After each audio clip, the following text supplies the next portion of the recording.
With trans women banned last week from elite female cycling competitions, the gender debate continues to be a polarising topic in today's society. Yes, the question of what is a woman will be explored in a new documentary, Gender Wars, airing this week, that delves into the meaning of sex and gender. Let's take a look. In the 70s and the 80s, I mean, we were the dirt that people wiped off their shoes. The 90s was when we organised and we created Press for Change. Whatever we got, we'd had to fight for through the courts. We were given absolutely nothing for free. We did everything that was needed to try and get people to understand that we were just like them.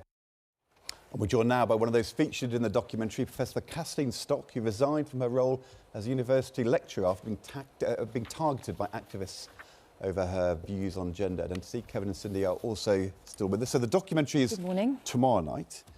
You're also going to be speaking in Oxford tomorrow. We know there's going to be demonstrations outside. We've just heard about a letter from academics and staff members criticising what you are going to be saying, maybe even you being allowed to say it. What is it about what you're going to say tomorrow which provokes this kind of reaction, and why do you think it's happening? Well, they don't know what I'm going to say tomorrow because it's an interview, so I haven't got a speech prepared. And I guarantee that most of the people protesting against me have not read my book or listened to anything I've said. So really, this is just a kind of controversy generated out a lot of sort of fantasising about what the other side thinks, I think. So part of the point of the documentary is to take a calmer, more in-depth look at the two sides of the dispute and hopefully get people to understand what it's actually about. Were you surprised by the reaction you've had? You know, does it make you feel like you don't want to speak out in the way that you have been because of the reaction? No, I am committed to talking about it because we have to, because as far as I'm concerned, these issues are really important and there's more people affected than just a small group of trans people, because the policies that are being argued for and the laws are very wide-ranging and very radical and change all sorts of things about British society, including women-only spaces, women's sports and all the rest of it. So we have to keep talking about it. It is really unfortunate that the only way that you can talk about it is in this sort of really hostile environment, it seems. Do you think it's possible to find, common ground, a middle ground? Because, you will say that the people who will protest against you are being extreme and they're polarising the debate, and you've experienced a huge amount of kind of abuse, and that is a terrible thing. But there'll be people on the other side of the debate who will say, but you're also extreme and you're taking the other side, and that is also not where the centre ground is. And I wonder, is there some truth in that? Do you think both sides have been ending up fighting from the extremes, leaving lots of people in the middle thinking, where is the common ground? I mean, there is extremes in every argument. You'll find people on the edges of it. But I don't think that's what's going on here, quite honestly. I think that if people actually engage with, for instance, the things that I've been saying, I'm trying to find solutions, and I'm actually a moderate, I'm afraid. I know that the other side doesn't want to think of me as a moderate, but actually I am. So I'm very, very clear about trans people being protected in law. I have no ambition to argue against the Equality Act or the Gender Recognition Act, so actually I think this is probably as good as it gets.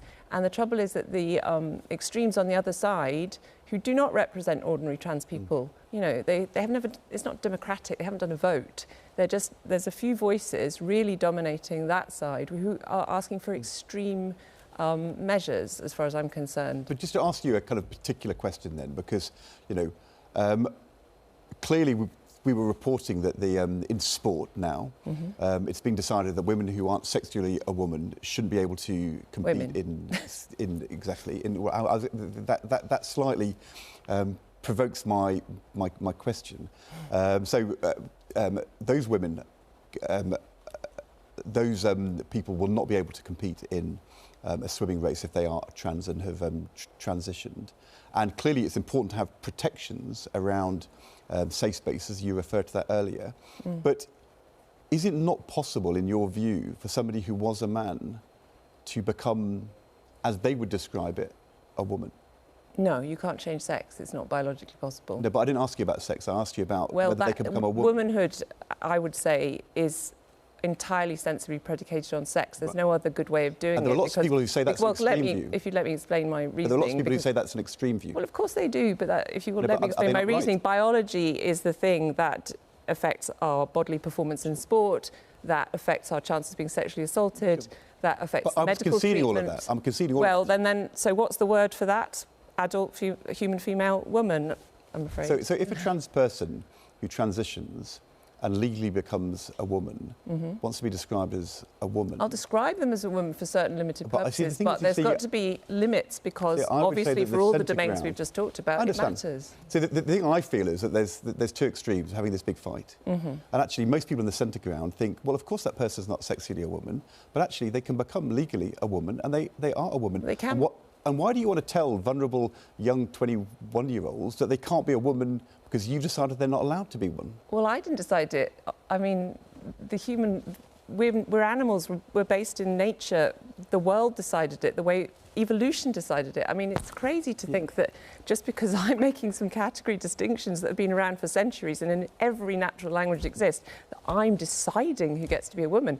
I'm not. I'm describing the world I see.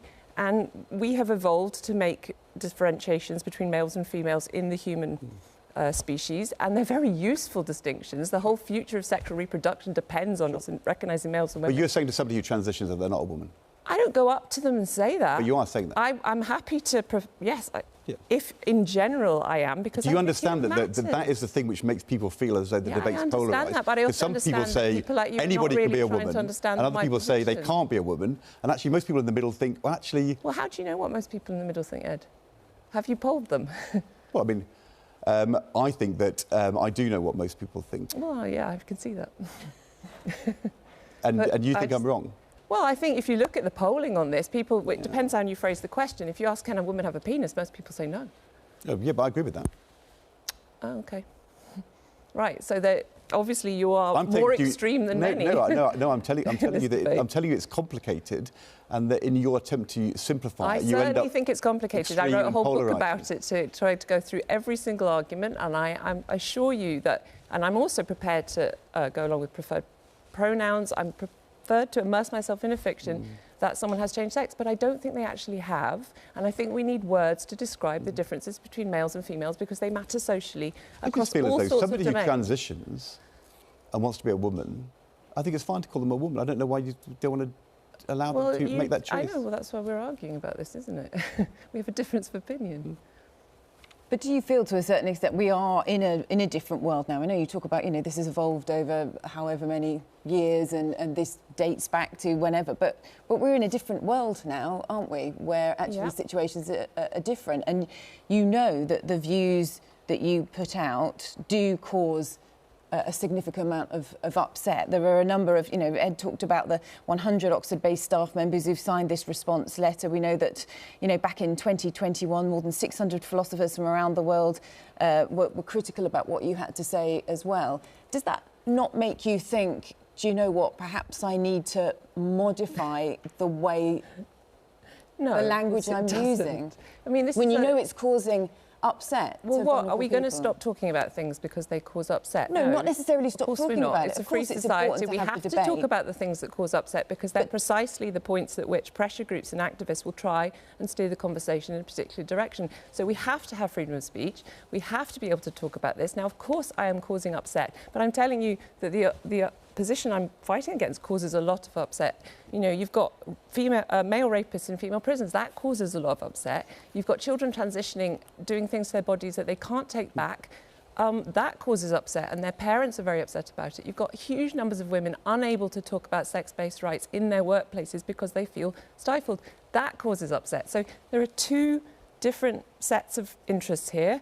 And we need to have a conversation without one side, my side in particular, being constantly told that I'm somehow evil and bigoted for even raising these questions, which are extremely socially important. OK, well, let's pick up here now with Kevin and with Cindy. I mean, there are such strong opinions on both sides, Kevin, aren't they, that it causes upset, whenever this is discussed, doesn't it? Yeah, it's probably the most toxic, polarising debate in public life at the moment. And there are people on the extremes of both sides who I think just treated appallingly. And there is a debate to be had. There's no doubt. And I'd much prefer it to be reasoned like this, and hopefully in Oxford you get a hearing tomorrow, you get difficult questions, people can go in the audience. Of course. They can boo you and catcall you if they like. They don't have to all just applaud you, but you need the debate, because it's getting on for 20 years. You can legally change your gender. But is there a better way of doing it? Because trans people feel very marginalised, dehumanised. Can you go forward? Of course, I don't want to be another bloke mansplaining and shouting at women. But I also see that biological sex matters, particularly in sport. And you can change your gender, but if you were born a man, you have all those physical advantages of being a man. It's why we have male and female sports, and we don't just have a single category. And then you can extend it to prisons, and we saw what happened in Scotland, where a rapist who could only rape in a way a man could, said they were transitioning to be a woman and went into a women's prison, and all hell understandably let loose. And then there are issues around women's space. I mean, sorry, I feel Cindy, I'm mansplaining when I shouldn't be. What do you... Cindy, Kathleen's right. The protection of safe spaces is really important. Yeah, absolutely. And I think a lot of people in this space, away from all of the noise, which is, I think, what we're hearing, we're not necessarily hearing the most people are saying something, we're hearing the loudest people are saying something, is that when these rights are coming against each other, what about women's rights? What about trans rights? Let's find a kind of compromise somewhere, but it can't just be one way or the other. If women are saying we feel like our rights are being eroded by the current discourse, then women should be allowed to say that. And I think the problem with the extremists on the for lack of a better word, the pro-trans rights side, is that they are so often very ad hominem. Kathleen becomes a transphobe. She becomes evil. It's not what she says is evil or whatever it is. It becomes so quickly ad hominem, rather than engaging with the argument. And I think that's a sign that you've kind of lost the argument, that you're going by noise rather than by the sheer force of your argument. As somebody who's had abuse from both directions, you kind of think, hang on, surely there's a better way of discussing this and working it forward and ensuring that trans people aren't discriminated against. And you can see that in employment law, housing, health. That's all easy to address in one way, but then there is that issue of sport, and I'm mansplaining again, aren't I? I'm sorry, but Kathleen, good luck with the documentary tomorrow. Thank you. Also, personally, I hope you get a proper and respectful hearing tomorrow and the chance to say the things which are important to say. So thanks very much. I hope that happens. I fear it may not, but I hope it does. Thank you. Thank you. Kevin, Cindy, thanks very much to you as well.